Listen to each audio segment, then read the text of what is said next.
Hi friends, ఈరోజు recipe వంకాయ capsicum fry.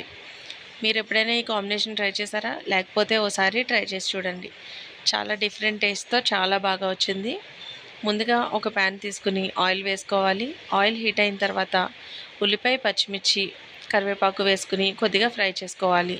ఉప్పు, పసుపు కూడా వేసుకోవాలి. 1/2 టేబుల్ స్పూన్ అల్లం వెల్లుల్లి పేస్ట్ వేసుకుని పచ్చివాసన పోయేంత వరకు వేపుకోవాలి. తర్వాత మనం కట్ చేసి పెట్టుకున్న వంకాయ ముక్కల్ని దీంట్లో వేసుకోవాలి. ఒక 2 మినిట్స్ పాటు ఫ్రై చేసుకుని తర్వాత క్యాప్సికమ్ ముక్కల్ని దీంట్లో వేసుకోవాలి. ఇవి కూడా బాగా వేగిన తర్వాత 1/2 టేబుల్ స్పూన్ ధనియాల పొడి, 1/2 టేబుల్ స్పూన్ జీలకర్ర పొడి వేసుకుని తగినంత కారం వేసుకుని బాగా ఫ్రై చేసుకోవాలి. లాస్ట్లో కొద్దిగా చికెన్ మసాలా కానీ గరం మసాలా కానీ వేసుకుని కొత్తిమీర చల్లుకుని స్టవ్ ఆఫ్ చేసుకోవడమే. ఇది రైస్లో కానీ రోటీస్లో కానీ చాలా బాగుంటుంది. ఒకసారి ట్రై చేసి చూడండి. ఇలాంటి మరిన్ని టేస్టీ రెసిపీస్ కోసం నా ఛానల్ని సబ్స్క్రైబ్ చేసుకోండి. Thanks for watching.